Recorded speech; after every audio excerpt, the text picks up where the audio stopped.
am the Lutheran campus pastor at Coastal. I do that in my retirement.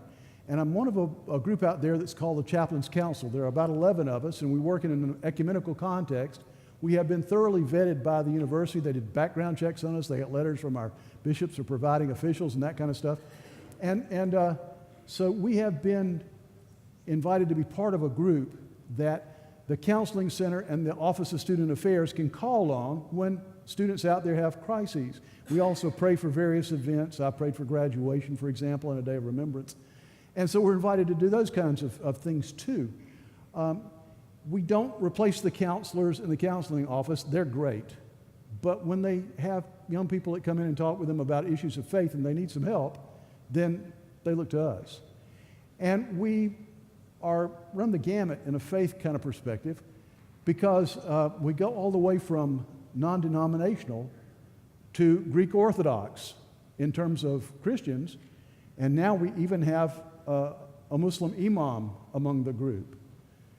Now, it does make things a little delicate because it means that since we work in an interfaith context on a state-supported university, we have to be very careful how we tiptoe around religion. But even at that, I have no problems praying with a Muslim student or a Jewish student because I know who I'm praying to. And I know who I'm praying through. And they can honor their faith, and I can honor their faith and respect it too without making a big deal of it. One of the things that I've been working toward, and it's been very difficult to get going, is trying to start a Lutheran group on campus. We've wrestled with that, and there's some factors that are difficult because we don't really have a house, and we have 5 congregations working together, including Shepherd of the Sea, who are backing this program with your prayers and with your participation in the board, and even with a young man named Cameron Baer. Does that name ring a bell for you? He was the young man at Coastal that was run over about 5 o'clock on a Saturday morning, I guess about 6 weeks ago it was now. Neat guy. And it was one of those experiences for me that was kind of touching because of the students that have passed away at Coastal this year. He was the one I knew. The first student that I've actually known who died on campus, known personally. I've known of others, but he's the first one that I actually had gotten to meet and gotten to know. And one of the neat things that Coastal does through the Office of Student Affairs is they have a memorial service if families and students want that. And I found it to be really fascinating because the service itself was having the students who knew Cameron, along with some of his professors and some of the folks that he worked with in various extracurricular activities, supervisors in those respects, talk about him. And it was really amazing to listen to these young people, and some not so young, talk about what a wonderful guy he was, which is true. Really, really neat young man. And about how spiritual he was, which is also true. A few of them actually even made really wonderful witnesses about his faith. I was shocked by that, really surprised. The more I stood and listened, the more the Spirit was saying to me, you need to get up there and say something. And it became pretty clear that I did. I was one of 2 of the Chaplains Council who were there. And finally there was a lull, and I looked over to the Vice President of Student Affairs and said, is it okay for me to talk? And she said, yes. And so I did. Those people were just kind of coming up at random. And I want to tell you pretty much what I said there with a few little addenda because it fits in with what we're talking about this morning, I think, in a very profound way. First thing I said was, my name's Hank Moody. I'm on the Chaplains Council. I'm running late because I've been getting lost on college campuses since 1968. And that's true. Then I went on to say that I remembered Cameron, that I recalled him as a wonderful young man, a really, really neat guy, and I wish I'd gotten the chance to know him better in the short time that I did know him.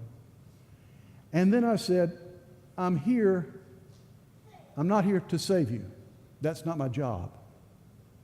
I'm here instead to give you permission and to give you an invitation. So first, the permission. I'm giving you permission to ask why. I'm giving you permission to ask that difficult question of why did this happen to Cameron? Why to this wonderful young man at this point in his life? Why did this tragic thing happen? I'm giving you permission to wrestle with that and to know that the answers don't come easy, that they're not going to come easy. But you need to talk with your friends and you need to talk to others, including us on the Chaplain's Council, about that. And then I went on to say, I'm also wanting to give you permission to be angry with God. Are some of you flinching when you hear that? I want to give you permission to be angry with God because God can take it. God can take it. To be angry with God is not to say you don't love God.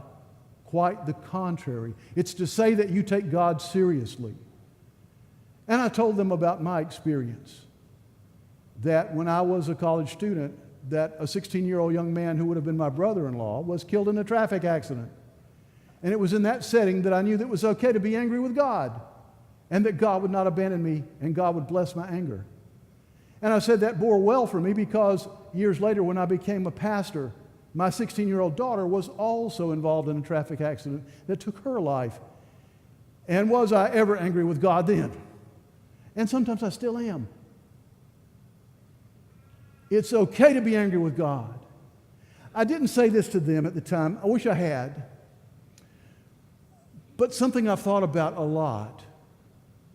If you were a parent,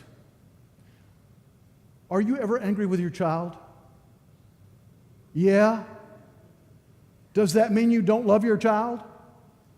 No. Quite the contrary. It means you love your child tremendously. If you're a child, have you ever been angry with your parents?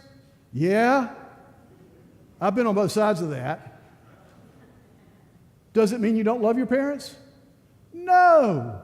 It means you take your parents seriously and exactly that you do love them. If you're married, if you're a spouse, if you're in a committed relationship, are you ever angry with the person you live with? Yeah. Does it mean you don't love them? No. It means you take them seriously.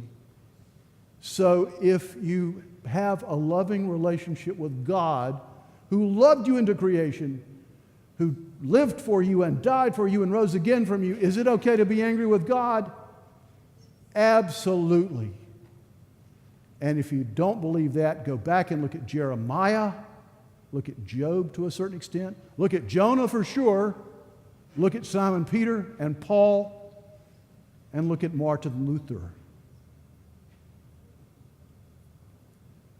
The fact is, it's okay to be angry with God. And I wanted them to understand that. I wanted them to know that. Because God is big enough and loving enough to endure our anger, our outrage, our furor, our pain. And God won't stop loving us. Doesn't make it easy. But in time, it makes it less difficult.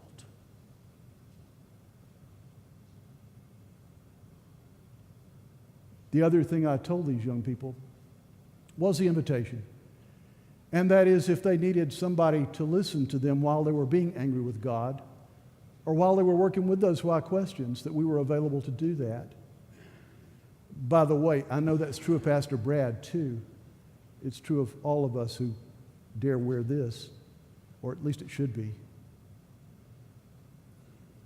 Because we know that the God of love is a God who loves us enough to embrace us even when we're angry.